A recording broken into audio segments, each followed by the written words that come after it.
Hey friend, welcome back to the Special Kind of Motherhood podcast. In our last episode, we shared some simple, budget-friendly tips for making healthy meals on a budget, like prioritizing nutrients, making the most of your meals, and prepping ahead.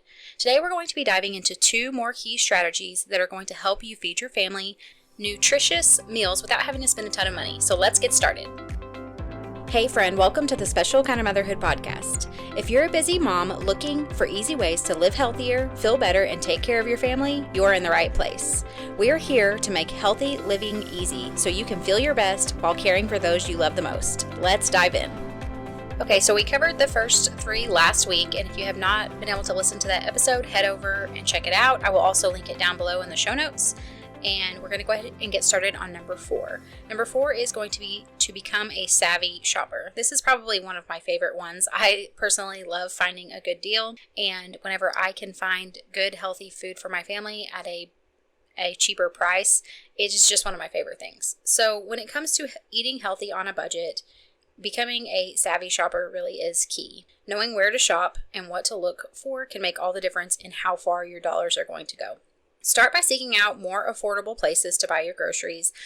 You could also just figure out, for me personally, I have a grocery store locally that will mark down their meat whenever it's getting close to the sell-by date, usually within a couple days.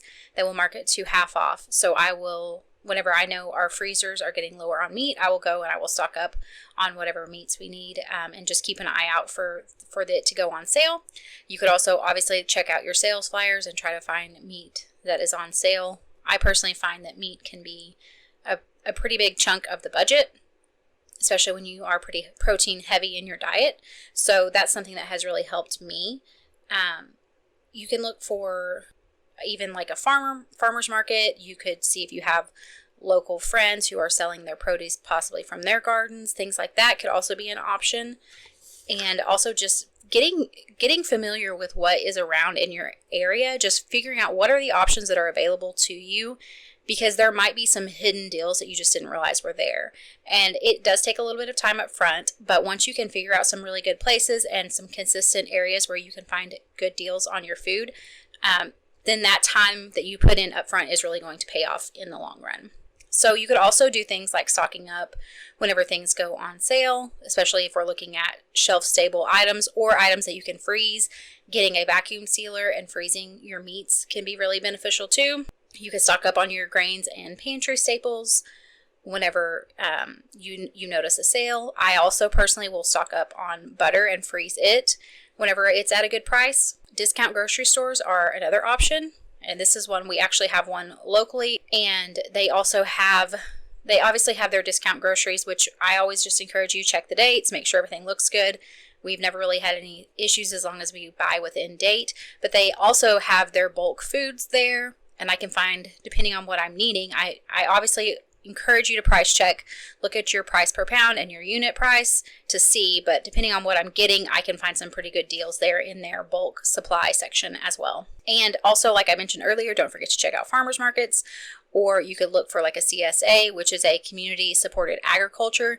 We don't have those around here that I'm aware of, but your area might have that, and that is a great opportunity for you to find a really good price on different crops like fruits and vegetables that they are selling through that. And of course, I'm always going to encourage you, if you have the capacity and the time and the space, growing in a garden can be another great way to get your produce for a fraction of the cost. Especially if you can start things from seed instead of having to go out and buy plant starts. I have tons of episodes on starting your garden. And don't think just because it's the winter that means that you can't harvest foods, because there are also plenty of foods that you can harvest during the winter, especially greens and things like that. But also, we are gearing up for spring, so be thinking about that. Maybe there are some things that you're really wanting to add into your diet and you're hoping to start a garden. Being able to start your stuff from your own seeds can be a great way to save money and really get an abundance of harvest in the long run.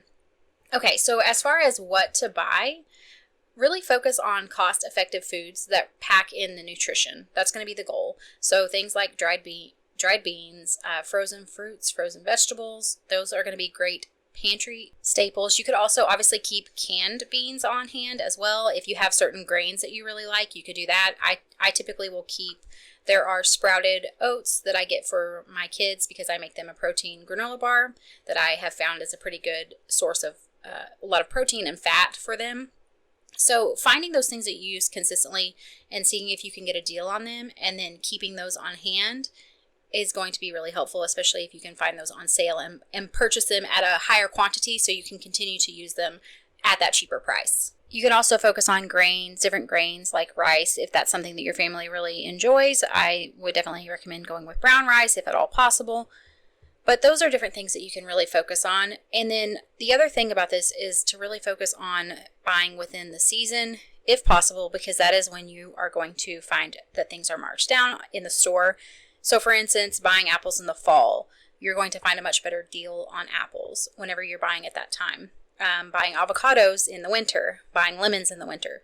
Those are the times whenever you're going to find really good deals because they are in season. And if you can build your meals around whatever is in season, that's going to be a great way to save some money as well. You could also just change the types of cuts of meat that you're eating. So if you're going for something that has a bone-in cut, it's going to be much cheaper than going with a boneless, skinless option. And again, if you want to, you can remove all of that yourself as well. But going for a bone-in, you could also go with organ meats, although I'm not a big organ meat person, but if you are or your family is, it can have amazing health benefits. I personally will just take the organ meat capsules instead of eating organ meats because it's just not my favorite, but that is something that you could consider. You could also consider canned fish as an excellent source of protein. We like the Safe Catch tuna. I get it at Costco, and it is tested to make sure that there's not a bunch of mercury in it, which is very assuring whenever you are wanting to feed that to your family. So finding a good quality canned fish can be great for like tuna salad, tuna sandwiches, things like that. And the main thing with all this is just to make sure, I kind of touched on this earlier, but make sure you are keeping an eye on the unit cost or the cost per pound. Some items might actually have a higher cost that you're going to pay up front, but when you actually break it down by serving or you're looking at it by the pound, and it will actually be a lot cheaper and more cost effective for you to go that route. So I always encourage you to pay attention to those things, especially if you're really trying to stretch your budget and you're wanting things to go further while also feeding your family well. Pay attention to what you're getting, and I promise you there are deals out there that you can find. It's just a matter of setting aside some time to figure out where they're at in your area. And then just really by getting smart about your shopping, you are going to be able to save money and still eat well. Okay, so number 5 is avoid food waste. This is the one I probably struggle with the most, if I'm being honest. So let's be real, wasting food, it really is like throwing money away. And as busy moms, we are trying to stretch our budgets, and that's the last thing that we want to do, but it does happen. The key to cutting down on food waste is a little bit of planning and then also just being smart with how you store your food. So before you hit the store, take a look at the next week ahead and figure out how many meals you're going to need and how much time you have to prep or to cook. Make a list based on that and then stick to the list. This really does help to avoid impulse buys, and it's going to help to make sure that you are only getting what you actually need and what you're going to use. What I also like to do is a pickup order. It keeps me out of the store. I don't happen to see something on sale. And so I will typically do that if it's a time where I'm really needing to be super strict with the budget. But if I have a little bit of wiggle room in the budget, I like to go into the store because, again, if I can find things that we use consistently and they're marked down or on clearance or something, then I'm always going to pick that up so I have it in the pantry ready to go for a later time. But if it's a time where the budget is really tight, then sticking to what you have on the list is ideal. And then once you've got your food, make sure that you're actually making it last longer. So I have shared, I believe before, I'll see if I can find the episode and link it, about different ways to preserve your fruits and your vegetables. It's Cross Legacy is her name. I'm sure many of you have heard of her, but she talks about all the different ways that you can wash your fruits and vegetables to preserve them longer. And so I do actually use a lot of her hacks. So whenever I buy fruits and vegetables, I bring them home and then I will follow her different tips for how to preserve them. And it does seem to help a lot with keeping our produce longer in our house. Also, you can look at things like freezing them. You could also make sure that you're storing them in the proper way. Some things need to be left out on the counter to ripen. Other things need to be stored in the cool, like in the refrigerator. Some things need to be in a dark place, away from the light. So learning how your fruits and vegetables store best and storing them in the proper way can really go a long way. And it's something that's super simple to do. It's just a matter of getting into the habit and realizing what you need to do for the different things that you're going to buy.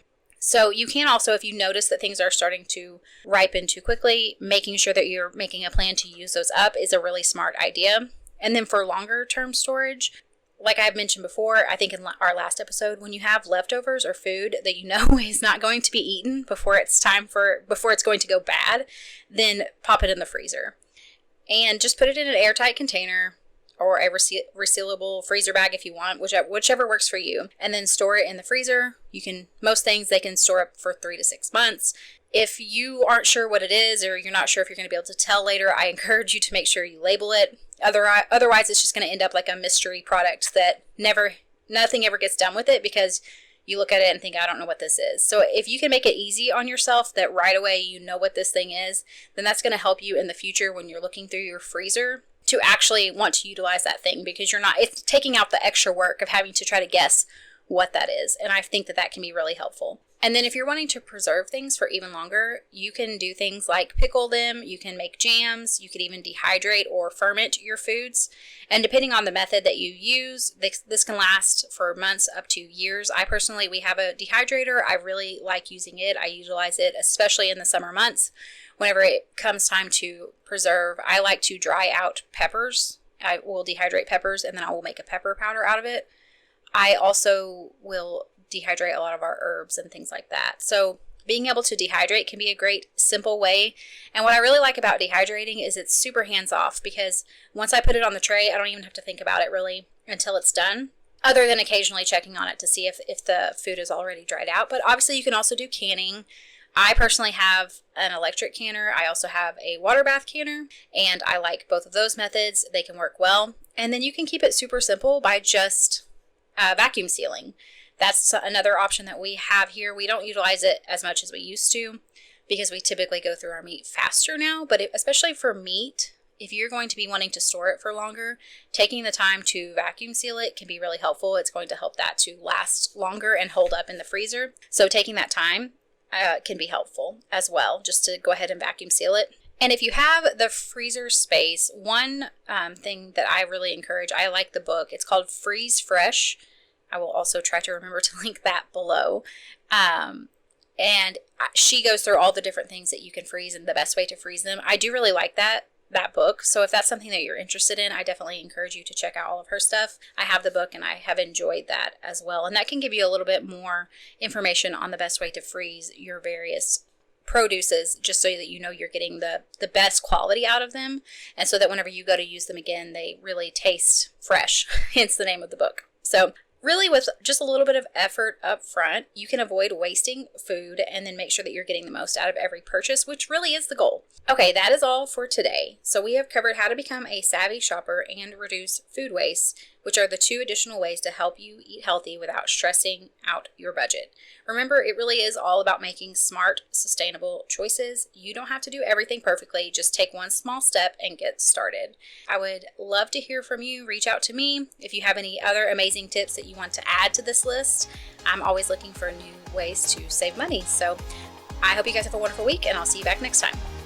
Hey Mama, I hope you enjoyed today's episode. If so, would you take 30 seconds to share this with a friend who is wanting to live more holistically without the overwhelm? Also, don't forget to head over to Apple Podcasts to leave me a review. It blesses and encourages me to know that this show is helping you. All right, friends, it's time for me to go work in the garden and make some homemade bone broth. I will see you back next week.